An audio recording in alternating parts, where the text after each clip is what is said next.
Hey everyone, this is Tiqqle, and in this video we're going to be talking about Shadowlands and the Legendaries. It was just announced, it just came out on Wowhead MMO Champion, about the Shaman Legendaries that are now in the latest alpha build.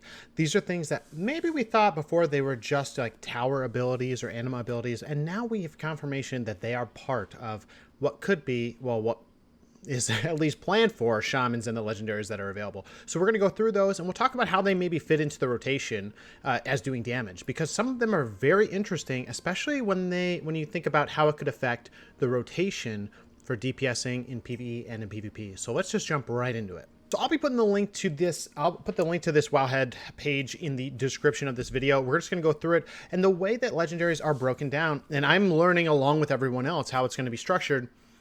There are general ones that can be picked across or are used across any of the specs. So these are going to be under the general. Then there are spec-specific legendary effects. So we're just going to go ahead and jump into them and talk about them as we go. Going into the general ones first. Ancestral Reminder. Heroism, Bloodlust, or any similar effect lasts an additional 20 seconds on you, and you get an additional 10% haste from any Bloodlust or Heroism. That's pretty wild.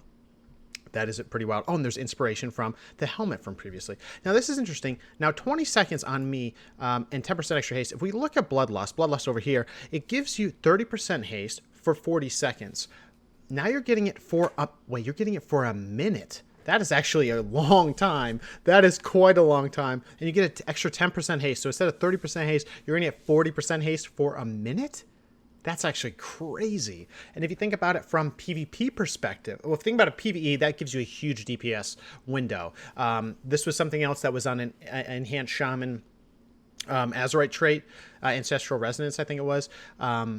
That gave you an additional more time on your Bloodlust, but now this is being for any spec, which is interesting. I don't see this as being that huge for our Shaman, but I see as Ellie it could be big for the big goes, or if it's a tyrannical boss or some Mythic Plus boss like that, or Enhance, which Enhance thrives under huge haste circumstances. Now, additionally, Enhance can go a specific PvP talent that allows you to Bloodlust an arena and allows you to Bloodlust other people. Now, if we read this again on you, so the other person wouldn't get the benefit, but it's right here, Shamanism. It actually lets you have it for 10 seconds, and now you're going to be able to get it for an additional 20. That means 30 seconds of Bloodlust. That actually makes me think maybe they're going to change Shamanism as a PvP talent for Enhance, but if they don't, you're going to have 30-second Bloodlusts for huge amounts of haste in those windows. So we'll see if this sticks around, but that would be pretty amazing for Enhanced Shamans. Now, the next one, and it's kind of interesting that it's under General. I guess haste can affect everyone, and maybe it is good for our Shamans being able to chain heal multiple times with haste or whatever, right? So Deep Tremor Stone. Earth Elemental permanently has an earthquake attached to it. Now, Earth Elemental is going to be, everyone's going to have it. It's on a 5-minute cooldown right now. It lasts for 1 minute. That is a pretty long duration. If I switch specs again, similarly in a Resto Shaman, you also have the 1-minute duration, 5-minute cooldown. So that's something that's interesting, but I don't really see it being that important. A permanent earthquake attached to it, unless maybe this is like some souped up awesome version. I could see it being maybe important for a very big Mythic Plus pull. Don't see it being that good in raiding. In PvP, I also don't know. I guess it's out for 1 minute. Could help you pull out rogues or be a deterrent when you're trying to get tunneled. So it could be actually viable on Resto Shaman and PvP potentially, but it's kind of interesting. Usually the Earth Elf is used to taunt pets or to be a group saver in Mythic Plus, something like that. So maybe that's where it's going to fit in, but it is kind of interesting, and depending on how much damage that Earthquake does, maybe it'll be viable or not. Next, Deeply Rooted Elements. Elemental. Oh, so this is different depending on the different spec you're in. Interesting why it's under general then, but that's okay. Elemental casting Lava Burst has a 5% chance to activate Ascendance for 6 seconds. Very cool. Resto casting Riptide has a 5% chance to... Oh, so it's all okay. So using Storm Strike, using Riptide, using Lava Burst. Ooh, that's nice. Storm Strike has a chance to proc on your attacks, right? Lava Burst has a chance to proc on your Flame Shocks. Riptide, you're always spamming and putting on everybody. This is really cool, and I do remember this from Legion, the Legendary on your hands. So that's very cool. 6 seconds is it's a nice proc. It's a nice flavorful way to change the playstyle, especially when you get those procs, you're able to benefit from that. So right, Ascendance for Ellie makes your Lava Burst hit really hard and have no cooldown, so that's pretty cool. And maybe this chains together very well. Restoration, Riptide, popping Ascendance, that's going to make your chain heals be able to spread, and Ascendance is going to heal people around you, right? Storm Strike, proccing it will give you Wind Strike, right? But I'm not sure about that one being as awesome, but these are. And it will probably give you small burst windows as DPS. In PvP, I don't really see this as being too great, but maybe it could be. Usually RNG is not a favorable option for PvP, but it is what it is. Let's go ahead to move to the next one. Chains of Devastation. Casting Chain Heal makes your next Chain Lightning instant cast. Casting Lightning, Chain Lightning makes your next Chain Heal instant cast. Kind of interesting. You could see this as being some type of hybrid play of damage and healing, potentially in Mythic Pluses during high damage, like AoE damage, or in PvP potentially, but kind of an interesting mixture there of Chain Heal, Chain Heal, Chain Lightning, Chain Heal, Chain Lightning, back and forth, kind of interesting. And that's general, anyone can use. Remember, again, in Shadowlands, everyone will be able to use Chain Heal, everyone will be able to use Chain Lightning, so all the Shaman section could go bounce between those, but it's kind of a quirky one. We'll go ahead and start with the Elemental because this is the order of it, then we'll go into Enhance and then Resto.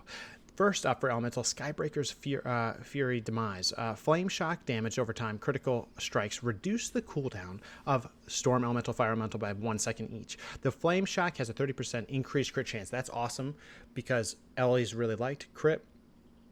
And the fact that you can have multiple flame shocks could be really ticking down the damage, ticking down the cooldown of your flame Ellie. So I actually see this as being pretty big, especially for PvE, especially for mythics, for raiding, for a lot of different things.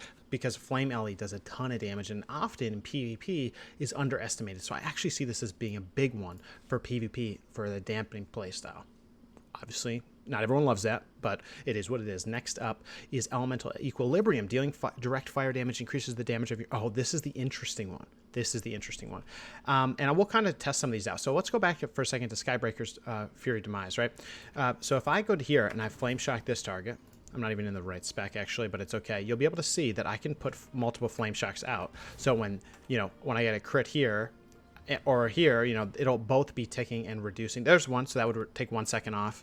This would take 1 second off, and I already am sitting at like 20% crit, so that would be 2 seconds there. So I'd have about 50% crit, and that's a lot. So you're gonna be taking down this the cooldown of your Flame Elliot faster and faster and faster. So that's that. Let's go ahead and switch to move on to the next one. This is the one that's the most interesting. Elemental Equilibrium. Dealing direct fire damage increases the damage of your next frost spell by 30%. That's pretty big, as Ellie. Ice Fury is often, is sometimes taken in PvE, and that's the two abilities you have that are frost damage are Ice Fury and Frost Shock, so that's what you would be using here. Ice Fury increases the damage of your Frost Shock, and then this is going to even amp it up even more, so that could do a lot of damage and be pretty nice. So you'd Lava Burst into your Frost School. Now, what does that look like, and why is that so interesting? Let me just show you one more thing here. I'm in combat. Well... one of the reasons that that's so cool is that Elemental already has something that buffs up your frost damage and already has multipliers. So you're going to be stacking multipliers. It's right here. Master of the Elements. Casting Lava Burst increases your damage of your next nature, physical, or frost damage by 20%. Now when you use Lava Burst, that's fire damage, you're also going to be getting a proc of this, 30% damage and then 20% damage. Now your frost spell is going to do 50% more damage.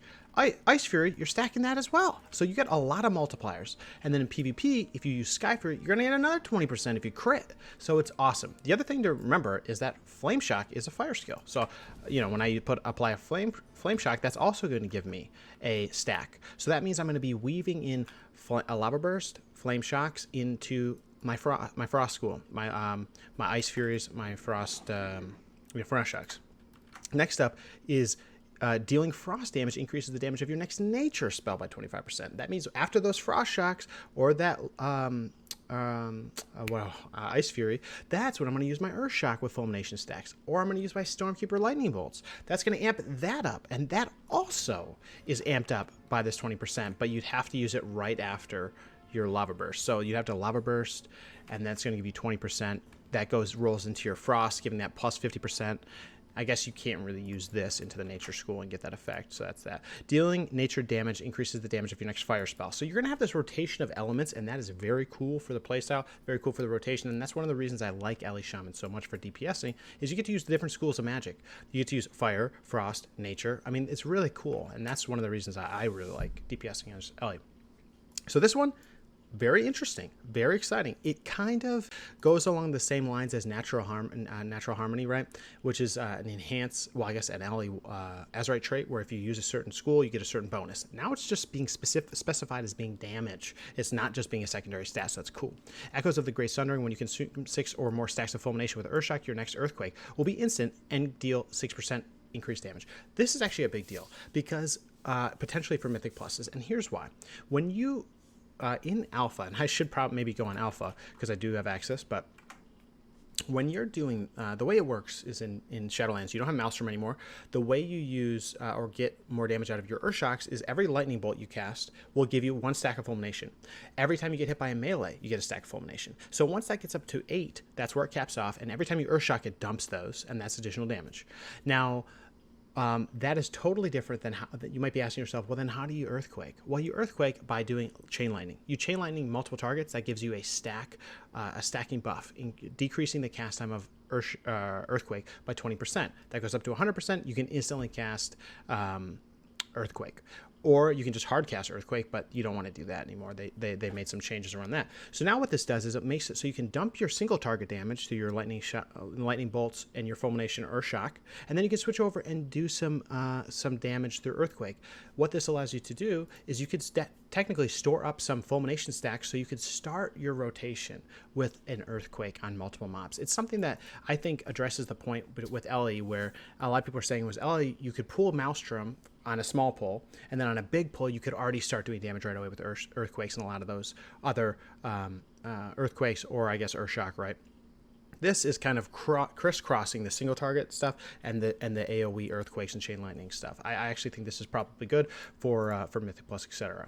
The next one is Windspeaker's Lava Resurgence. When you consume 6 or more stacks of Fulmination with Earthshock, gain Lava Surge, increasing the damage of your Lava Burst by 6%. We love that because we want this Lava Burst, we want that meatball to do as much damage as possible. That's how we have a lot of fun for sure, and it allows us to be able to have procs often with Lava Surge, and it does look like this will specifically proc a Lava Surge, which Lava Surge makes it so you have an insta-cast Lava Burst.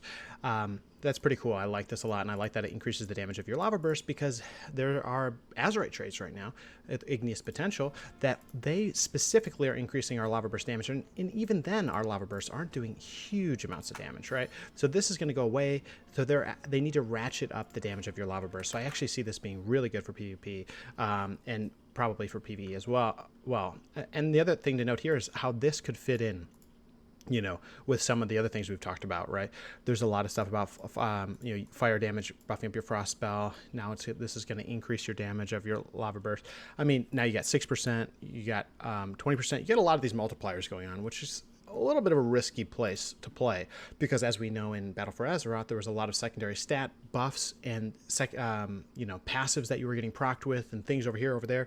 It kind of got confusing. So I'm hoping that this doesn't go off the deep end. That's one of my big concerns about Shadowlands, is they cannot overdo legendaries like they did the Azerite traits as they did the Azerite essences. We're a little worried about that. I am anyway.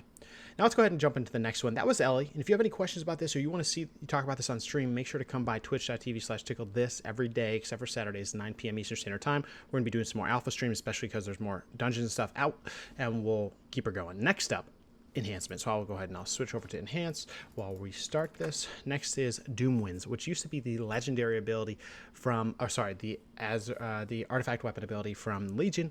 Now they're bringing it back in forms of a legendary item effect. Oh, they actually reference it here. Dropping Wind Fury Totem, which, by the way, wouldn't do anything for you when you drop. And I figure I'll just go ahead and get in the alpha and do the testing while we just go through these changes, because I think it'll be a pretty big deal. So Doom Winds, Wind Fury Totem grants you 100% increased chance to gain Wind Fury for 8 seconds. I mean, you're basically, it sounds like every attack then is going to get Wind Fury proc. This can only occur once every minute. The reason that's cool is because right now, if I'm in Enhance and I go grab my Wind Fury Totem, which is awesome that it is back, thank you Blizzard, when I drop it now, it doesn't actually affect me. I'm not sure if it's a bug or what have you, but I have my personal weapon imbues. My weapon imbues, they buff my weapon along with an enchant later, but Wind Fury on my weapon. This makes it so when imbues your main hand with the power of the element of wind for 30 minutes, each main hand attack has a 26% chance to trigger 2 extra attacks, yada yada. The problem is I have this Wind Fury Totem. It's great. I proc it, I drop it, and it is good for my raid group, right? It's great, but it doesn't really affect me. Now, here's the thing. What they're doing is this is a legendary where when I drop it, it means I'm 100% going to be getting my Wind Fury procs. And when I get those, that means every time I hit, they're going to proc and proc and proc, and that's going to give me more damage. Now, that's one of the things I'm excited about, because I think that weapon damage for enhanced shamans needs to be king. When you get a Wind Fury proc, it should feel good, and that doesn't really feel like it used to in Classic. I have other videos about the animation. We don't need to get into that right here. But I like that they're going to allow it, dropping the totem, to actually be beneficial to the shaman. I do think that's pretty cool. Now let's go ahead and jump to the next. The next one is the Legacy of the Frost Witch. Interesting. I don't know what legacy that is. Consuming 5 stacks of Maelstrom Weapon. And if you guys don't know what Maelstrom Weapon is, or you have other questions about this, kind of how this is Shaman in general, make sure to go to my YouTube channel that you're here now and and check out the videos about Ellie and Enhance. I go through a deep dive of all the stuff that's changed. So anyway, consuming 5 stacks of Maelstrom Weapon will reset the cooldown of Storm Strike and cause your next Storm Strike to deal 100% damage. This is good. I don't know why it says Frost Witch, because this is basically a good thing, because they took away the fact that when you get a Storm Strike proc, it actually Stormbringer. They took away the fact that your next Storm Strike, when you get this proc, does additional damage. They took that away. So this legendary would allow it. So when you get a proc specifically from consuming Maelstrom, you get an enhanced Storm Strike. So what does that look like, and maybe why is that kind of important? Well, let me show you this. The reason that's kind of important is when you probably saw, I went Stormkeeper, which is, again, another new ability. I need to be getting these stacks. There's my stacks of Maelstrom Weapon. When I get to 5, I got to 5. I can cast stuff, and it will be an instant cast, right?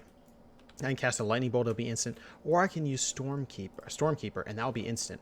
When I do that, it's kind of a waste of a global, right? I just used it. It was kind of a waste. Didn't do anything. It just buffed it up. The fact that now, when I spend that global to do something utility-wise, or to heal myself, or to do a ranged ability that maybe is a little bit less, I'm actually amping up my damage for the next attack, which will be Storm Strike. So I actually really like this one, because it's not just like, those globals that you're going to be spending that aren't forcing pressure, because they're going to be doing either healing, or it's going to be using Stormkeeper or something like that, or, Lightning Bolt will do damage. But now you're actually getting a buff. You're getting rewarded for spending that Maelstrom, and it actually reinforces the right use and the right rotation for Enhanced Shaman. So I actually am really happy about that. I think that's really cool, and I think this is going to be kind of a big deal, especially because Storm Strike doing additional damage is nice, because a lot of the talents now are reworked, so they're not the same as they were, so you're not getting that additional Storm Strike damage, which makes you a little bit concerned about how important is Storm Strike in the rotation. Next up, Witch Doctor's Wolf Bones. Interesting. A lot of witches around. Increases the chance to gain a stack of Maelstrom by 5%, and whenever you get a stack of Maelstrom weapon, the cooldown of Feral Spirits is reduced. Now, one thing to call out, why would that be important for reducing the cooldown of Feral Spirits? If we look at it on the alpha, summon 2 Shaman Wolves, Spirit Wolves that aid you in battle for 15 seconds. They're immune to movement and pairing effects. They do a little bit of damage, but the most important thing is the Feral Spirits generate a stack of Maelstrom Weapon immediately, and then 1 stack every 3 seconds for 5 seconds, or 15 seconds. That means you get 5 stacks and 6 with that initial one, which is awesome. That's pretty good, pretty useful, because that allows me to use instant cast heals. That allows me to use instant cast buffs. Now, if I paired that with, this consuming the Maelstrom Stacks will be rewarded with additional damage. We like that a lot. Now this one, the wolf bones, kind of interesting. Additional stacks of Maelstrom by 5%. I don't know how I feel about that, to be honest, because I'm already going to be stacking haste every time I hit. I have a chance to get these Maelstrom weapon procs. How important is it to get it 5% more often? It might make me, I think, be a little have too many buttons. So that's a concern that I have there. I haven't tested this, obviously, but that's something I would be concerned with. And then the other thing is, it sounds like I'd be really rolling for more and more Maelstrom, because Feral Spirits would be reduced by 2 seconds each time it happened. Now, it's a 2-minute cooldown, so getting that on a lower cooldown seems good. I'm just thinking it through. I think that it could be good in a case in PvP when you're against a lot of ranged people. When you're against a lot of ranged, I can say Warlock and Mage comp, right, in Arena.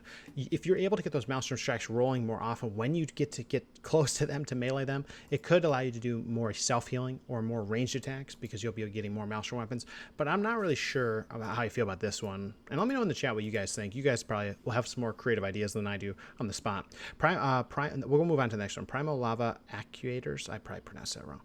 Each time Flame Shock deals periodic damage, increases the damage of your next Lava Lash by 10%. Reduce the cooldown of Lava Lash by 0.5. So each time it ticks, it's going to increase the damage. I wonder if it gives you stacking damage. Tough to say. And reduces the cooldown by 0.5. Okay.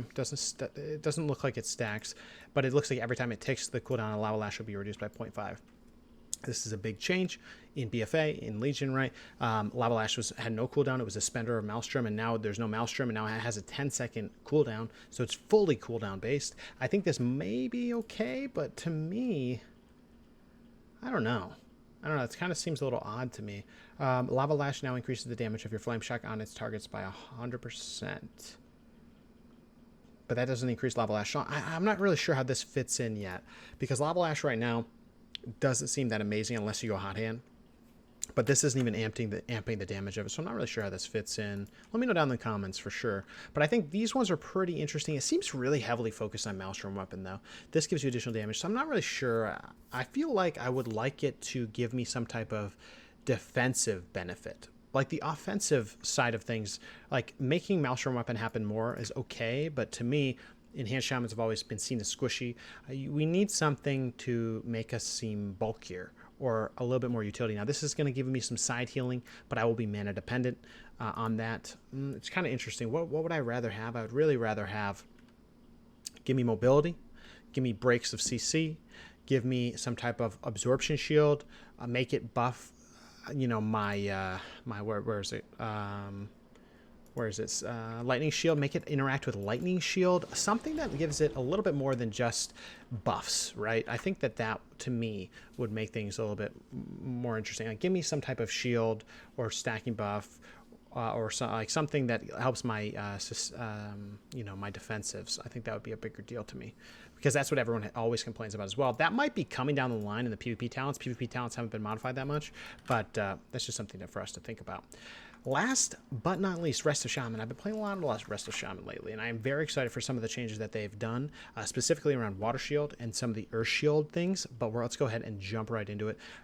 This first one, I'm not going to even try to pronounce it. Jonitz, Natural Focus. Healing Wave and Healing Surge increase the healing done by your next chain heal, stacking a certain amount of times. That's actually pretty nice. That's pretty nice. That's okay. Okay.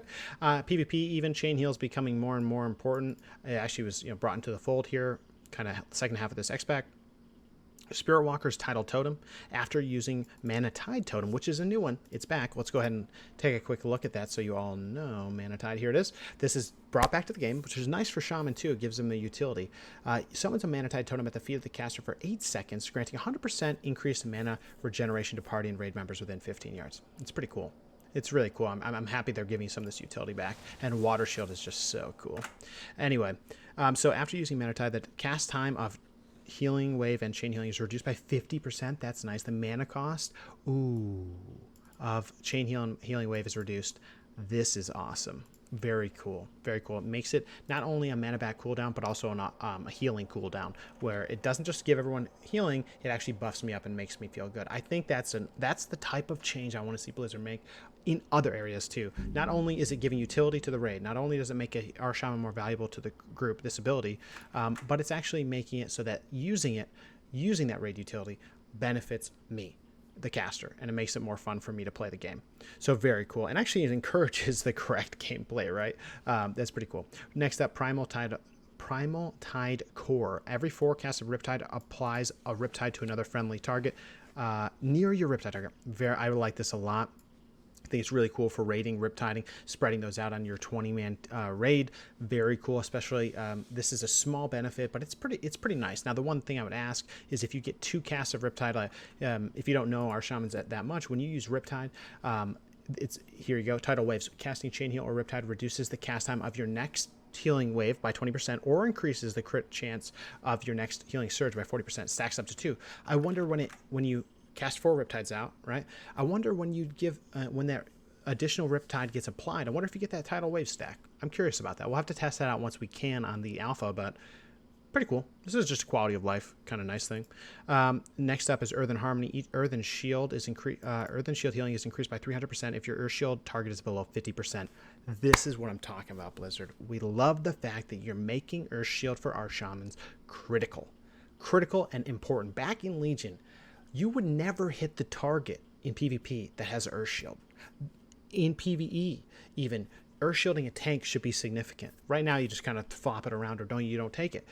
This is a big deal. If you're healing, if your Earthen Shield target below, and Healing Wave adds a stack of Earth Shield to the target, maximum 9 seconds. We like this change. We like this a lot. It kind of pushes Shaman a little bit back to where they were before. You know what I mean? Earth Shield here. How many stacks? Okay. When I put it on, okay, it starts with 9 stacks. It's nice. Now, the healing might not be significant. That's the one thing, is I really want it to be significant. 3 times that number is okay. But this is the direction that I think Blizzard needs to continue to go, is that they're bringing classes to kind of their core, right? Shaman have Earth Shield, especially our Shaman have Earth Shield. Very special to our Shaman. They have a Water Shield. These are unique things. It's not just healing. They're cool abilities. It's cool in the world stuff. I can apply it to my friends. You know, I like that type of play style when they make healers kind of affecting other people with the buffs or anything like that. Not just healing or not just putting hots up, right? That's why I like our Shaman so much. I get the Water Shield. I got my Earth Shield. There's a new talent about Earth Shield. It's cool. Now, the other thing I'll say is that in PvP, it changes the game when I have Mana Tide, when I have Water Shield, when I have Earth Shield that actually does a lot. That is going to make our Shaman feel kind of like they used to, I feel. I'm hoping. But again, we don't want to be looking backwards. We want to be moving forward. So that's just something else to think about. So, guys, that's about it. Let me know what you think of these changes. Obviously, I can't test these quite yet on Alpha. I'm hoping that we're going to be able to take them and run them in dungeons, stuff like that, but we'll have to see how it goes. We'll be trying to run dungeons on stream, but getting queues has been challenging. But with that being said, guys, that is the Shaman Legendaries. Very, very hyped. I'm very hyped about this. Let me know what you think down in the comments. Come by the stream. We'll talk about it. Very cool, and a lot of creativity with Blizzard coming up and reusing some of the things that seemed to work really well before, bringing them back. So with that being said, guys, we'll see you in the next video. Take care.